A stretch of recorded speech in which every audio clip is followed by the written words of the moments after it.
For now, though, in today's Health Watch, we've shared earlier this morning about how living organ donation works. And now we want to introduce you to a pair of Army veterans who went to MedStar Georgetown University Hospital for such a procedure.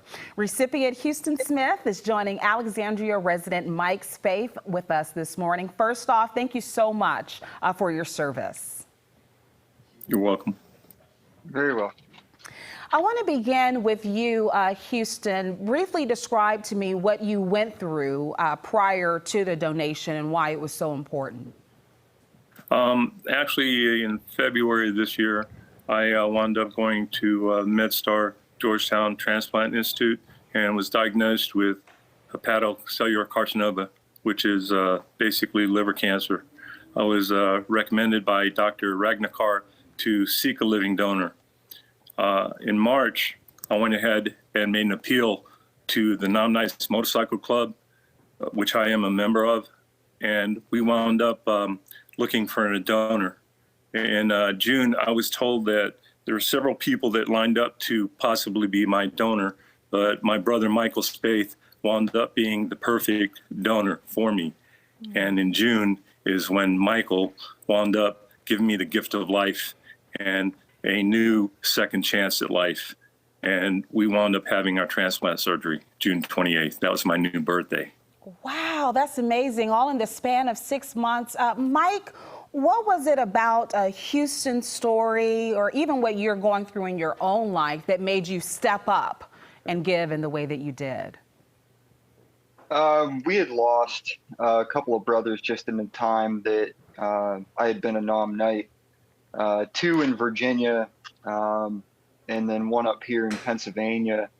And those 3 were all the cancer. I knew them all personally. I mean, we have a lot of members. I don't know them all, but I knew those 3 personally, and I watched as the cancer just kind of took over their body, and you could see things, you know, you could see how their health was declining just by looking at them. And when I saw Houston's post, and I kind of compared how he looked now to when I had first met him, I just decided, something just clicked in me, and I decided that enough was enough and it wasn't going to happen to another brother.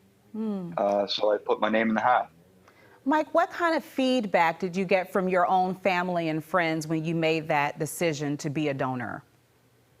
My immediate family, my wife and my kids, they were very, very supportive of my decision. I kind of kept it quiet for quite some time. Even from Houston didn't know that I had put my name in and was accepted until the last the last couple of weeks there.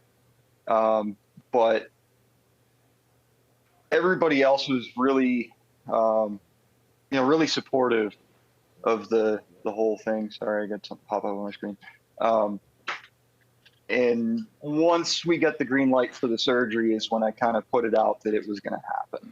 Houston, I saw you smile when you said that, when you heard Mike say that it was a surprise even to you. Can you speak to the moment you realized that it was Mike that would be your donor, and also what it means to you to have the community of brothers step up in this way?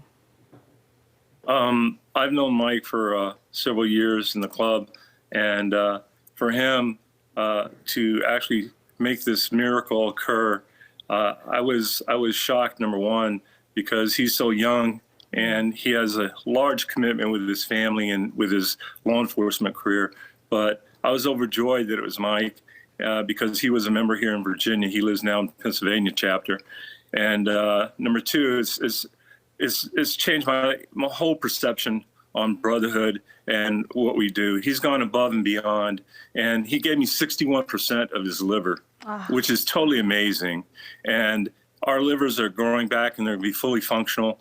And if it wasn't for the surgical skills of Dr. Fishbein and Dr. Guerra, who did the surgery in adjoining rooms, it's just an amazing thing. And the whole MedStar Georgetown staff, Transplant Institute, I want to thank them for their expert care and their compassion during this whole journey. Mike, thanks for the miracle of life. I love you, brother. Oh, You all want to make me cry this morning. Certainly that love is coming through. Before I let you go, Mike, and that was beautiful, Houston, speak to people who are watching right now who are considering being an organ donor. What do you want them to know? Well, I've been an organ donor for a number of years, not so much on the living side, but you get the designation on your driver's license or whatever that tells everybody you're an organ donor should something terrible happen. But as far as the living donor is concerned, like Houston said, we went through MedStar Georgetown, and I know that there are a number of other hospitals that do it. I can't speak to their skills as we can with Georgetown, and Houston's absolutely right. Their team there is absolutely excellent.